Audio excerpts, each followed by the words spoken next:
Looking back at the Roman Empire, we can imagine a culturally rich society with gladiators, aqueducts, and a busy inner city. But at the top, it's headed by an abusive ruler who demands military excellence over the needs of the average citizen. Of course, abusive emperors did exist, like Nero, Caligula, and Commodus, who was specifically portrayed as a brutal and extravagant ruler in the 2000 movie Gladiator.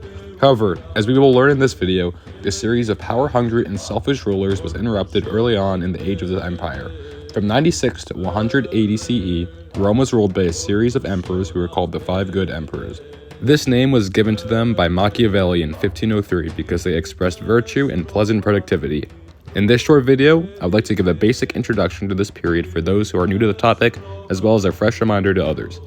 I'll cover what made these emperors so good and how they shaped Rome compared to their predecessors and successors, and why a period of decline is often said begun at the end of their reign. Let's start with Nerva, the first of the good emperors, before ending with Marcus Aurelius.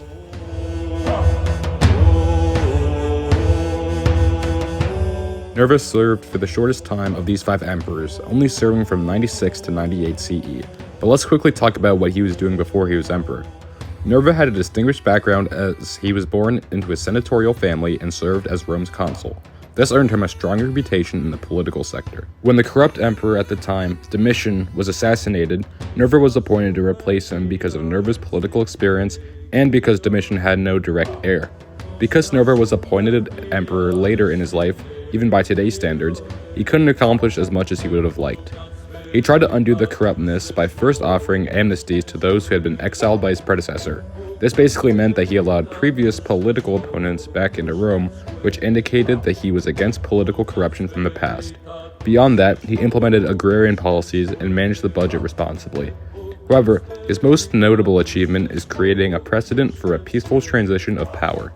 Previously, emperors were chosen based on heredity, which made bloodlines like the Flavian and Julio-Claudian dynasties able to rule for the beginning phases of the empire. This sometimes put unfit people to rule as emperors because they were the rightful heir. So when Nerva adopted Trajan as his heir instead of a direct relative, this sent a message to the people that the administration would be chosen based on merit, as Trajan was an accomplished military leader and governor. So when Nerva died in 98 CE, Trajan was put in charge of the empire. Currently, historians almost unanimously agree that the Roman Empire under Trajan was the strongest throughout its history, for reasons that we will now go into.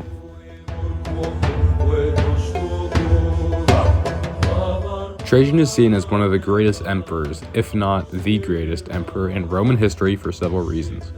One of Trajan's greatest achievements was territorial expansion by conquering Dacia, modern-day Romania, and other places in Arabia, Armenia, and Mesopotamia.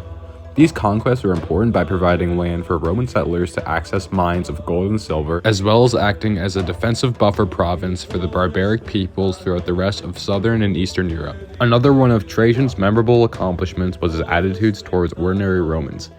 He governed with generosity by creating welfare programs like the Alimenta, which subsidized Italian orphans with cash, food, and education for around 200 years. Because these schools were controlled by the state, he made the primary language of these schools, and for the rest of the empire, Latin, to establish a Roman identity. Furthermore, he managed public works like bridges, harbors, and aqueducts. Trajan's Bridge is one of the most incredible projects from this time, which crosses the Danube to supply troops and goods to Dacia. Although it does not exist anymore, it continues to show his success as an emperor. However, his success didn't last forever. Rebellions in the eastern Mediterranean and northern Africa undermined the expansion of Rome's borders, and because Trajan was getting old and ill, he couldn't fight to reconquer these territories. With his time on the planet limited, he named his cousin, Hadrian, to take over the throne.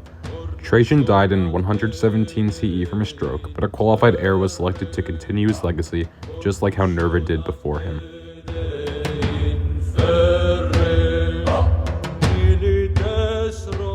Hadrian and Trajan took noticeably similar and different approaches to ruling their empire. One of the major differences that they had was the management of their borders.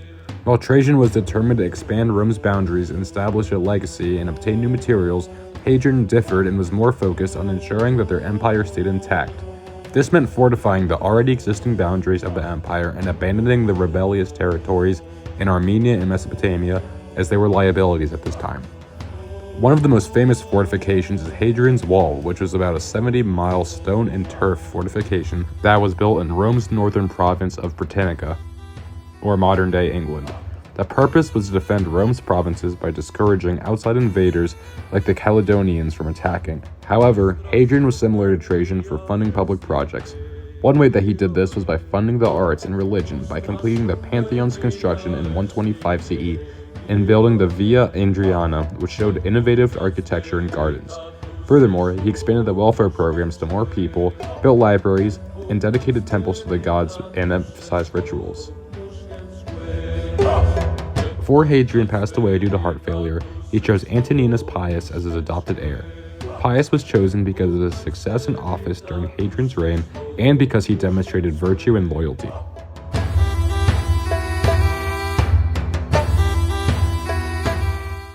He was the fourth of the 5 great emperors and ruled from 138 to 161 CE. His reign can be described as being very calm and peaceful. He avoided wars, handled finances conservatively by building up a surplus, and forgave previously condemned Romans.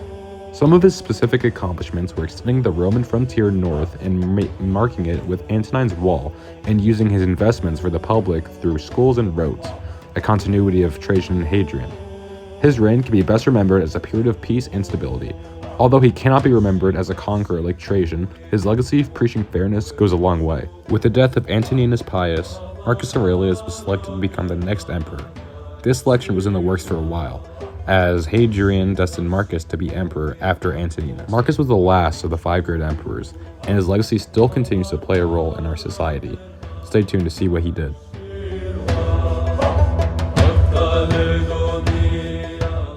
Marcus is remembered as a philosopher for his work, Meditations, a series of personal writings. Because these were private, Marcus had no intended audience in mind. What went down to be personal thoughts about ethics, nature, and the universe was eventually read and adopted by millions of people over the centuries. The main philosophy around his work was Stoicism. Put simply, it's the endurance of hardship without expressing pain or complaint. It includes a living in a virtuous manner, accepting what is beyond our control, and emphasizing reason and self-control. These values were so important to him that he applied them to Rome's legal system. He treated everyone under the law, despite social status.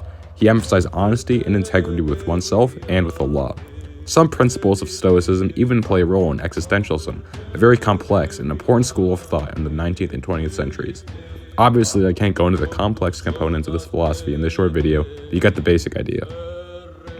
But let's stop talking about his writings and talk about what he did as emperor, as we have done with the rest. First off, he was involved in long warfare. One example is the Marcomannic Wars with the invading German tribes. According to some historians, the Romans were on the brink of losing until they experienced the rain miracle. This was when Romans were dehydrated and trapped by the enemies, but a dramatic thunderstorm with lightning and hail rained on the enemies while the Romans were refreshed by the mild rain from the storm. However, this story is still debated. There was also the Parthian War in the east. Unlike Trajan, Marcus did not attempt to expand his empire, but rather he had to defend his empire from the invading peoples. This reign did not only bring joy and success to the empire, however. One of the worst issues was the rise of the Antonine Plague, sometimes called the Plague of Galen. The symptoms resembled smallpox or measles, and it was easily spread because of the movement of troops and the unsanitary and dense living conditions inside the city. It was one of the most deadly events in Roman history, killing 5 to 10 million people. Fears of this plague soon spread, and persecution arose. The most popular scapegoats were Christians and pagans, as they were a minority group at the time. In this terror, Marcus Aurelius died at the age of 58 in 180 AD, a victim of the plague. With his death, the era of the 5 good emperors has now ended.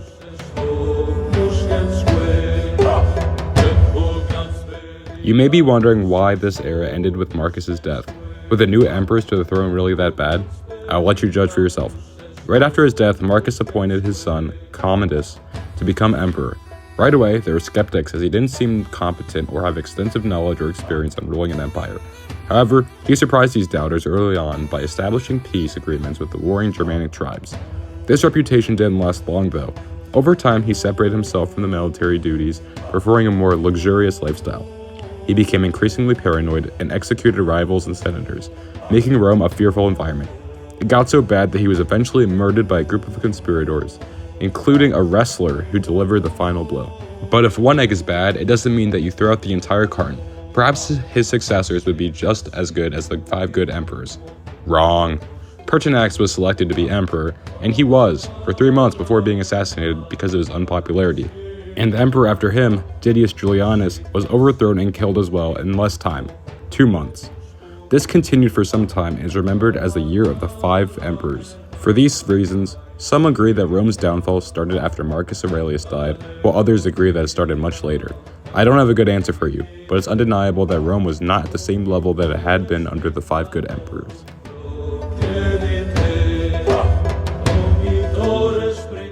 While Marcus and the 5 good emperors left for the Roman Empire in a relatively peaceful environment, a series of bad emperors eventually led to its decline. This isn't to say that Rome didn't have any well-performing emperors after Marcus, because they did, but there was often too much corruption and lack of responsibility. For example, Septimius Severus' dynasty actually brought a period of peace for the Romans. However, the 5 good emperors serve as a reminder to appoint those based on merit, not birth. Marcus's peaceful legacy crumbled into chaos thanks to incompetent successors, highlighting the power of good leadership and the fragility of empires. Had Marcus resolved this question of succession sooner and with more consideration, Rome's golden age could have been lengthened. However, all empires rise and fall, and Rome is no different. Thank you for watching this video. This is the second video I've made, so if you have any recommendations or suggestions, please feel free to drop them in the comments. I'll probably read every comment because there's not a whole lot of people watching them. So just let me know how I did and how I could do better next time. Hope you enjoyed. Thanks.